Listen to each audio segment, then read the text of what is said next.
Today in the EU, political manoeuvring intensifies ahead of June elections. Hello and welcome. I am Evi Chiori, and this is the very first episode of the Today in the EU podcast. The National Conservative ECR group is set to overtake the Liberal Renew group as the fourth largest political force in the next June's European elections, according to Euractiv's polling provider, Elections. We sat down with Euractiv's network journalist, Max Griera, to break down the numbers, the trends, and the nitty-gritty of the political maneuvers. Max, why are we here today? What will we be talking about? Hopefully we'll go over some data we've been gathering with our polling partner Elections, and also since we're right in the middle of Congress season, we will be able to talk a bit about the power plays being developed in these Congresses. Mm-hmm. And we're just starting now covering the elections with Euractiv's Today in the EU podcast. So you will be a recurrent visitor in our little studio. Please. And I see you've brought with you your papers with all the polls and the graphics from our polling partner, Elections. Tell us, what do they show? What are all these colors that I'm seeing from here? Well, first and foremost, it's not a secret. The far right is here with big numbers. In fact, in December 2023, we had the far-right Eurosceptic group in the European Parliament, Identity and Democracy, scoring the third position for the first time. This has been a trend that, has been confirmed by several other polls across these months in September. Mm-hmm. The other thing we see is that ECR has also grown a lot. In fact, they've been, until now, these latest projections, they've been in a bit of a race with Renew for the fourth place. Mm-hmm. And now, in these latest projections, we have ECR at 83 seats, while we have Renew, the Liberal group, at fifth place with 82. So they're still head-to-head. We'll have to see which one finishes. Battle over there. Yes, it's a battle indeed that we'll see who wins. And ECR managed, in fact, to surpass Renew because they brought in, let's say, Reconquête, which is a far-right party in France, led by Éric Zemmour. And what is their role now? I mean, Reconquête's role. What they mean for ECR is that now the group is more diverging towards, indeed, the far right. And now we have more moderate parts of ECR, such as the Czech party ODS, that are threatening even with leaving ECR if more far-right parties keep coming. Mm-hmm. For example, Fidesz, there's rumors that Hungary's Prime Minister party, Fidesz, could join, and several delegations have threatened in leaving. And in fact, it's interesting, we'll see how it plays out, but current Commission President von der Leyen herself said she would be open for some ECR delegations, some national parties joining EPP. And Manfred Weber, the president of the EPP group in the European Parliament, said they're looking forward to collaborate closely with ODS, the Czech party, and with Fratelli d'Italia, the ruling government in Italy. Meloni's party. Meloni's party. Let's see how that plays out. You've been writing about this for a while now, and we've been talking about certain trends that are emerging. Could you give us some more details on what are these trends exactly? There's definitely a general trend of the far right growing in Europe. We have a lot of countries now where they're scoring first fours. That would be, for example, the Netherlands with PVV, Geert Wilders' party. We have Austria, FPO.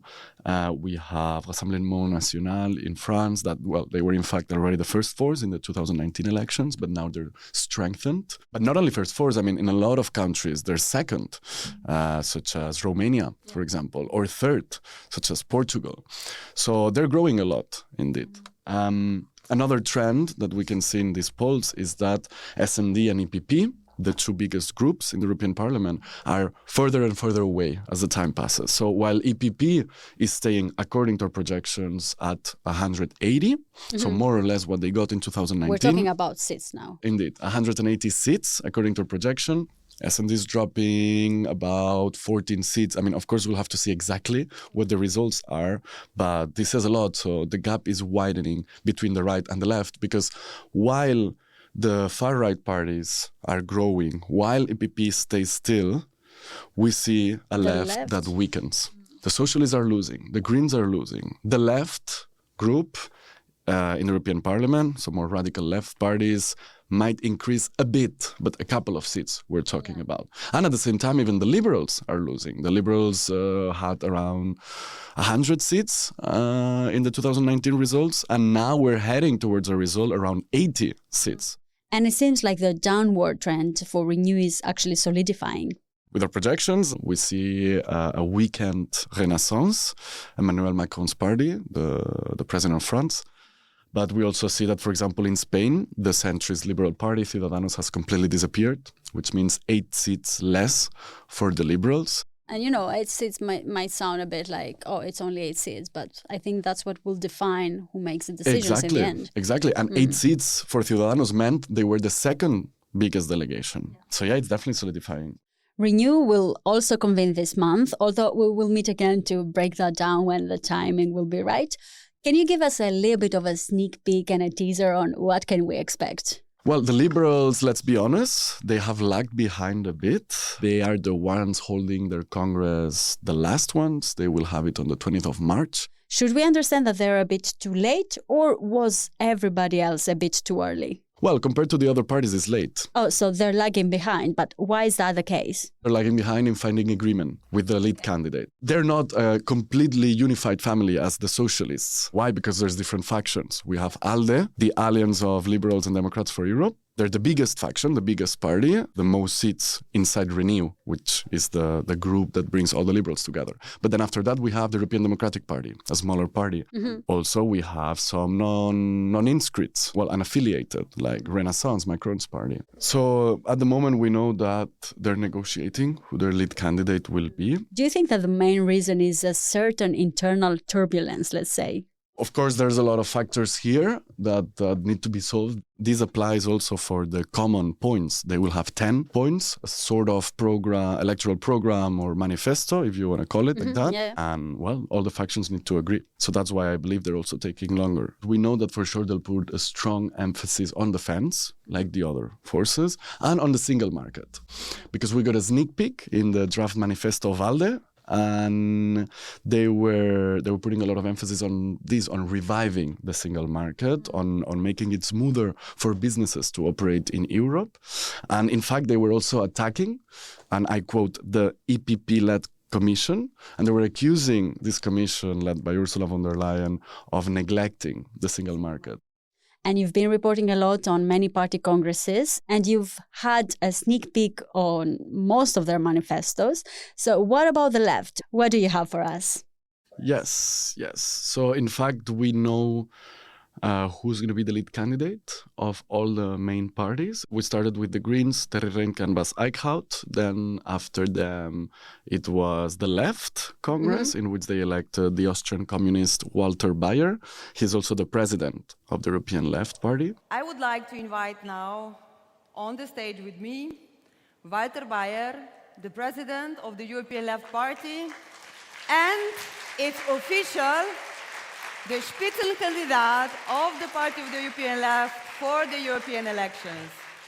This Congress, actually, we didn't go because it was closed door. The only thing that we were invited to was a press conference after the Congress and some sort of launch event of their campaign. Sorry, but I have to ask, why was it behind closed doors? There's not an official version, if you ask me. I think it's to hide how fragmented they are. And I was reading your article about the European left, where you wrote that it's being lost in a labyrinth of alliances. I love the phrase, but Thank you. Can you tell us a bit more on this? So what is actually happening in the group? Indeed, and I phrased it like that because they're also lost in splits, but it's more that they're lost in alliances. There's going to be 2 electoral platforms, the European Left Party with their lead candidate. So we'll have Walter Bayer leading this platform. They have their own manifesto that we also reported on. And then on the other hand, we have Now the People. Now the People is a more informal alliance created in 2017, 2018 by La France Insoumise from France, by Podemos from Spain, and then 3 Nordic left parties. And that was created to have this alternative to the European Left Party. How much leverage do they have, though, in terms of representing the European left? The left is already quite small. So the fact that now there's 2 platforms representing it, it's even worse for them. But at the same time, as I was saying, I chose the title Labyrinth of Alliances because, in fact, there's many parties that are both in the European Left Party and then also in this Now the People. This has happened because some people see the European Left Party as not being able to represent the left as a whole. What challenges do you think the Socialists will face in the upcoming elections? What's your perspective on this? It's true that the Socialists are losing votes and support. They're still the second biggest force in Europe. Apart from Pedro Sánchez and Olaf Scholz, we also have Frederik Mettesen, Prime Minister in Denmark, and then we also have the Prime Minister in Romania. They need to reconnect with their bases to clearly define who they are. Indeed, and the fact that they appear weakened was used by Manfred Weber, who didn't hesitate to showcase that EPP holds the power, at least for now. The Socialists had their Congress in Rome. The room was quite different to the room we have here in Bucharest. We have here in Bucharest a manifesto with very concrete proposals. They have ideological claims and vague formulas for the future. We have Ursula von der Leyen and Roberta Metsola. They have Schmidt and Borrell as the leaders of the Socialists. We have got a room full of passionate delegates, and we struggle to fit all journalists into this room, dear friends. And they haven't even made some news outside of the Brussels bubble. Dear friends, here in Bucharest, you can see the powerhouse of Europe, and we are proud about this. They present themselves also as the only force capable to stop the far right. It's the biggest party on the left side of the spectrum that has ruled out cooperating with the far right, while EPP, which is center-right, in fact, at the national level, has collaborated with many far-right parties. Right, but just to understand, is the message of "I'm the only alternative to the far-right" enough to convince me as a voter to actually go and actively choose and vote for them? We'll have to see the 6th of June. But the problem with that is that, in fact, they're not the only one, for example. There's also the Greens. And the Socialists and the Greens will run on the same ticket of having a boosted, renewed green social deal. In their manifestos, they literally refer to it the same way. We want a green social deal.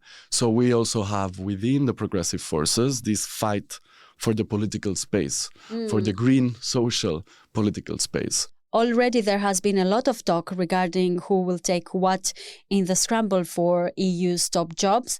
What are the ambitions for the parties? After the elections, we'll have a very strong EPP that will have all the cards in their hands because they need the Socialists, but at the same time, the Socialists need them even more.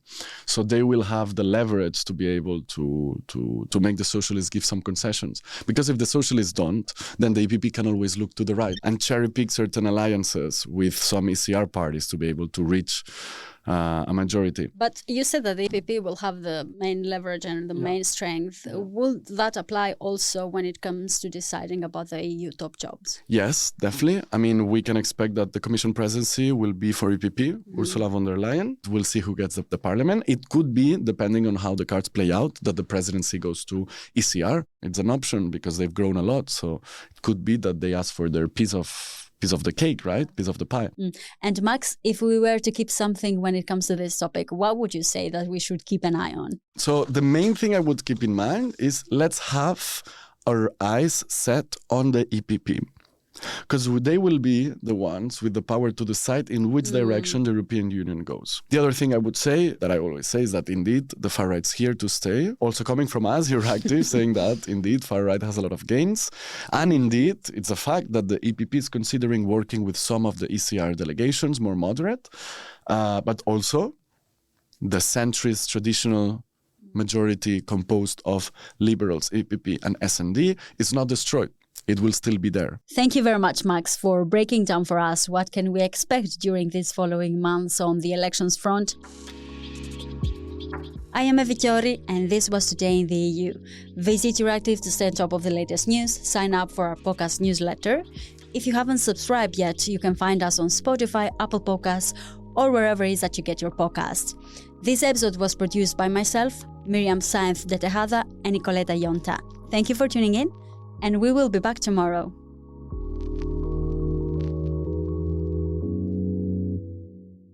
As part of our commitment to accuracy, inclusion, and transparency, Euractiv is part of the Trust Project.